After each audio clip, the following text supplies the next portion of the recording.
Good afternoon and welcome to Brighton Broadcasting News at 2 o'clock. I'm Phoebe Doolan. Our top stories today. The body of a woman was discovered on Eastbourne Beach at 7:30 this morning. Inquiries are being made to establish the woman's identity. We'll have more on this as it develops. A petition has been started online aiming to fix the issues mentioned by the taxi drivers at Brighton Station. Cabbies are becoming increasingly frustrated with the negative results of the move, claiming that they have lost up to 40% of their earnings. The petition currently has just over 1,000 signatures and they are aiming to increase this to 1,500. They are reaching out to those who agree or have been affected by the issues at the station.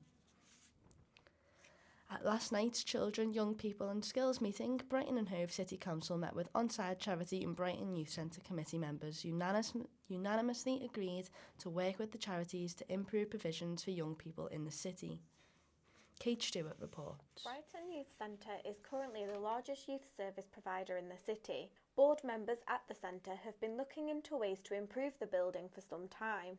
Michael Rowe is the CEO at Brighton Youth Centre. As a charity, we're really lucky because we own our own building, but it's also a bit of a problem because it's an old building. It was built in the early 60s, late 50s, early 60s. And we've looked, I've spent quite a few years looking at different options. But after a lot of looking, basically, we spoke to Onside, who are a national charity that have been building youth centres. And in those conversations, they kind of said, oh, well, why don't we look at actually doing something together? If Onside's proposal to develop a youth zone in the city goes ahead, it would mean the council contributing £3.25 million to fund the project.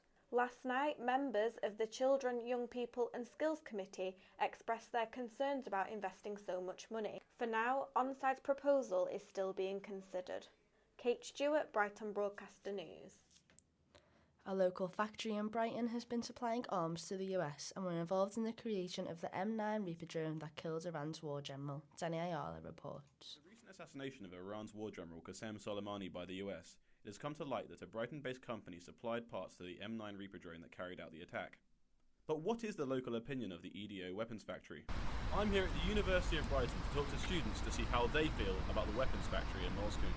I was at the protest last month, and I think the fact that Brighton has a part in killing innocent civilians is pretty much just a disgrace. Yeah, I can't believe that's happening in Brighton. I think it's quite disgusting, to be fair. I don't like the whole idea of having a weapon factory here. I mean, Brighton is quite peaceful and quite diverse when it comes to people from all cultures.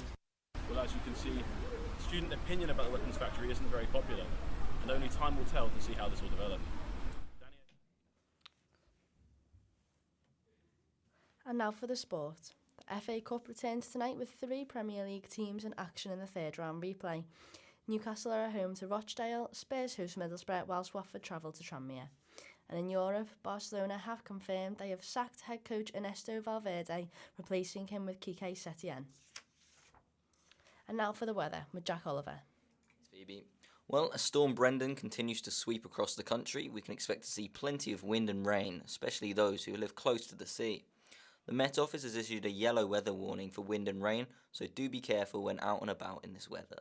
There'll be constant showers throughout the day with highs of 12 degrees, and moving into the evening and night, it doesn't appear that the rain is going to let up.